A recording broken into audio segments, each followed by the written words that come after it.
क्या आप जानते हैं बाबा नीम करौली महाराज ने एक बार सिद्ध आत्माओं को कथा सुनवाई थी। क्या आपने सुना है बिना किसी निमंत्रण के मुख्यमंत्री, गृह मंत्री और कई बड़े नेता कैंची आश्रम में कथा सुनने पहुंचे थे और एक रहस्यमयी बुढ़िया कथा सुनने आई जो अंत में ऐसे गायब हो गई, फिर कभी नहीं दिखाई दी। नमस्कार, आज हम सुनेंगे बाबा नीम करौली महाराज की वही अलौकिक लीला। वीडियो में पहली बार आए हों तो एक लाइक अवश्य करिएगा और अंत तक वीडियो में रहिएगा। बनारस के श्री शंकर प्रसाद व्यास जी, जो एक प्रसिद्ध कथाकार थे, कैंची आश्रम आए हुए थे। महाराज जी ने उनसे कहा, इन पर्वतों में शुद्ध आत्माएं वास करती है, तो रोज दिन में हनुमान जी की कथा सुनाया कर। इसके लिए कैंची आश्रम में स्थित कृष्णा बलराम कुटी में कथा की व्यवस्था कर दी गई। लेकिन उस समय कैंची आश्रम निर्जन स्थान था, श्रोताओं की संख्या बहुत कम थी। कुछ ग्रामीण महिलाएं ही कथा सुनने आती थी। अब व्यास जी, जिनके प्रवचन बड़े बड़े जन समुदाय में होते थे, उन्हें यह कार्य नीरस लगने लगा। उन्होंने सोचा, इतना बड़ा प्रवचन करता हूं और यहां तो सुनने वाला कोई ही नहीं। फिर भी किसी तरह 3 दिन तक वे कथा सुनाते रहे। 3 दिन बाद उन्होंने बाबा से निवेदन किया, महाराज, कथा तो सुना रहा हूं, पर यहां सुनने वाले तो हैं ही नहीं। तब बाबा मुस्कुराए और बोले, तुझे लोगों से क्या लेना?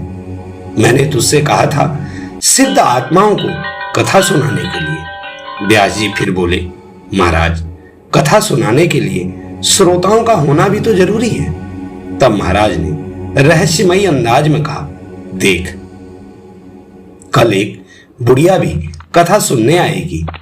उसकी शक्ल देखकर उससे घृणा मत करना, नहीं तो वह श्राप देकर चली जाएगी। दूसरे दिन जब व्यास जी अनमने मन से कथा सुनाने बैठे तो वह देखकर चकित रह गए। कृष्णा बलराम कुटी प्रतिष्ठित व्यक्तियों से भरी हुई थी। वहां उपस्थित थे तत्कालीन मुख्यमंत्री उत्तर प्रदेश श्री कमलापति त्रिपाठी, तत्कालीन गृह मंत्री श्री वाईवी चौहान, तत्कालीन मुख्यमंत्री मध्य प्रदेश श्री श्याम शरण शुक्ला और अनेकों बड़े बड़े नेता और गणमान्य व्यक्ति। इन सब के बीच वही रहस्यमयी बुढ़िया भी बैठी थी, जिसका जिक्र महाराज जी ने पहले ही कर दिया था। कथा समाप्त होते ही सबसे पहले वही बुढ़िया उठी और कमरे से बाहर चली गई और ऐसे गायब हो गई, फिर कभी दिखाई ही नहीं दी। यह सब देखकर व्यास जी अचंभित रह गए। कोई निमंत्रण नहीं भेजा गया, कोई इश्तिहार नहीं छपवाया गया था, फिर भी इतने बड़े नेता और मान्यवर वहां पहुंच गए। ये सब केवल बाबा की प्रेरणा और शक्ति का खेल था।